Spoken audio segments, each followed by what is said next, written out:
So I'm with Reinhard Bücher, who is the EC head of the chemicals unit for industry, the internal market, entrepreneurship, and SMEs. And we're going to talk about the role that the EU could be playing or is playing in relation to the bioplastics industry in Europe. So I think my first question, Herr Bücher, is some incredible statistics have been bandied around today, but one of them was something like 6 million tons of bioplastics produced annually within the EC, and generating, I think, 20,000 jobs or even more. Isn't that worth a bit more funding from Brussels than the industry is getting at the moment? The general rule should be that industry is funded by the consumers. So also bioplastics must first and above all find their own markets. They must demonstrate that they do things better or do things at least differently. And by that, finding a market, finding customers who are willing to pay for it. This should be the rule. I think it's a fair comment, but I think they are demonstrating that they're certainly generating jobs and they're certainly generating income. I think we would start the bioeconomy from the wrong angle if we would start considering subsidies. I think what is important, first of all, is to ensure long-term and fair access to biomass. Secondly, the necessary industrial infrastructure needs to be put into place. Biomass needs to be transported, needs to be processed. For this, we need biorefineries, and biorefineries need the technologies, they need the investments for which loans should be provided. And finally, of course, the products that come out of this process should be put easily on the market. This is sometimes possible, but sometimes we still have legal and regulatory barriers which we have to remove. I think you said about the Horizon 2020 initiative that it had generated something in the region of 4 billion euros, the bulk of which came from private sector. But how much did actually come from Brussels? 1 billion. The bio-based industry public-private partnership is funded as a public-private partnership by the European Commission under Horizon 2020, and we put 1 billion into it, and the industry 2.7 billion. Altogether, we are hoping that this may generate investments, expenditures of up to 10 billion. I think that sounds like a very fair deal, actually. And you did talk about a deal. So I guess my question to you is, you say that establishing a list of healthy ingredients for all the packaging would be, your words, mission impossible. Does that mean then that the industry, the bio industry, is going to have to be self-regulating in that respect? Yes, first of all, yes, because we are regulating chemical substances. Whatever is hazardous will be classified accordingly. And all chemical substances that pose specific risks of very high concern are even banned. So this is the regulatory approach, and the private sector will have to cope with this. However, we want to facilitate this, first of all, by helping in particular SMEs to finding adequate substitutes for those chemical substances that are considered to be of very high concern. I think this is one issue. And secondly, we also have to define the conditions under which recycled materials can be reused. And this is basically to create a market for secondary raw materials by defining end-of-waste criteria. This can happen for plastics. We hope that we will also have end-of-waste criteria for plastics that would specify under which conditions recycled plastic materials can be reused by other industries without assuming unnecessary risk. And more specifically for fertilizers, we will make efforts to define what we call recovery rules for organic waste to be used as fertilizers.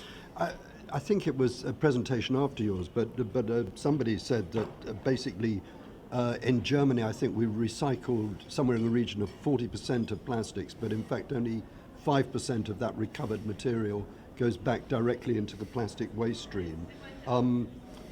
Is there any more that could be done to help the recycling industry itself to take more of a positive involvement in recovering and reusing the material? I'm afraid it was me who was referring to these figures. Okay, sorry. And indeed, we should carefully distinguish between the collection and sorting of waste, in this case of plastic waste, and the reuse as a chemical feedstock. And the objective must not only be to collect and to recycle more waste, more plastic waste, but the objective must also be to reuse such recyclates for chemical and other productions afterwards. And here there is much scope for improvement. First of all, I think stronger incentives should be established to transform recycling facilities into facilities that generate value by valorizing waste. I think this is something that is not discussed openly enough altogether. I think we have to create also more financial incentives for recyclers to turn waste into value. But on the other hand, we must make it also easier to do so by defining clearly the conditions under which such recycled materials can be reused. And there is still a lot to be done. I have mentioned as an example the end of waste criteria.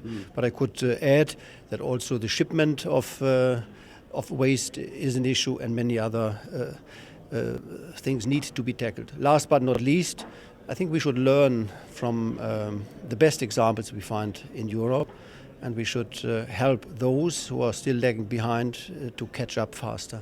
Well, I'm glad you mentioned incentives, because one example in Europe that did come up this morning was, I think in Norway, there are biotax incentives being considered, not yet introduced, but highly likely to be.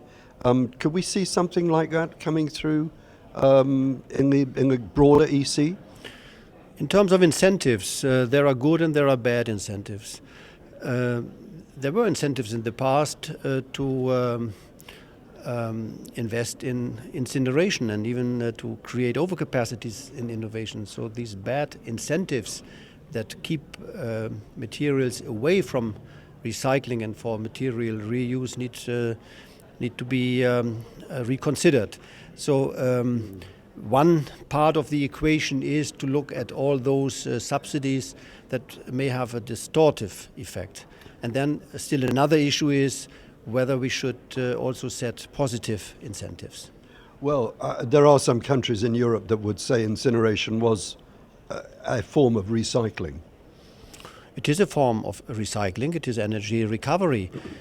However, if you look at the waste hierarchy, incineration should not be the first solution, it should be the third. First comes to avoid waste, second would be to reuse waste for material production, and then if all possibilities have been exhausted so far, incineration may be considered. But of course, incineration is part of energy recovery and adds value as well. Yeah, but I would agree with you. It is more probably leaning towards linear than circular.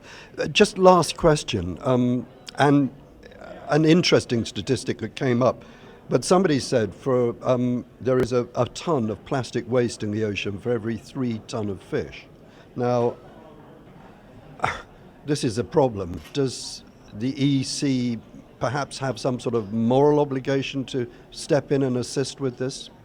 I think it's more than a problem, it's a scandal. And the way our societies deal with this issue leaves still much room for improvement. And I'm glad that this issue becomes more and more conscious, that whatever we throw away will end up in the food chain, not sooner or later, but sooner than later. Yes, we have a moral obligation, not only to avoid marine litter, we have an obligation to become altogether more resource efficient and to make the best of renewable and non-renewable resources altogether. I think the problem is that people are effectively eating plastic.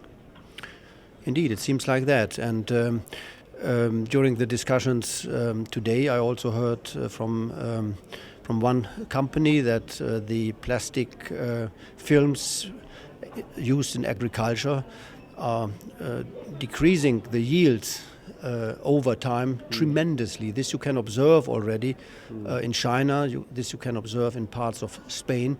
So in the long run we are ruining first our soil and then the foundations of our food of our food chains. So I think we have to be more careful, and this is why the two overriding principles that we have to bear in mind when talking about the circular economy are sustainability and resource efficiency. I think both must go hand in hand. You've been very generous with your time. Can I just throw one last question to you? Europe is beginning to lag behind the rest of the world in the production of biopolymer feedstock, and yet there must be a considerable amount of unused arable land in Europe that could be redeployed for the growing of biopolymer feedstock. Is there any initiative from the EC in that direction? I'm not aware of any initiative, but you are right. This is an option, in particular, to recultivate land, abundant land, be it for energy production, renewable energy production, be it for producing bio-based products. But definitely such possibilities should be considered, and I'm aware that such investments are taking place also in some parts of Europe. So food as well as fuel? First of all, we are looking for plants that are not used for food and that are not in competition with food or feed. And still there is scope, because there are, as you said, large parts that are not arable for the time being and that could be used also for energy production or for biorefineries. Herr Bücher, thank you. Well, I think we're in competition with the platform, so we better close, but thank you very much for your time. Thank you. We can't win that competition, I think. Thank you. Thank you very much, sir.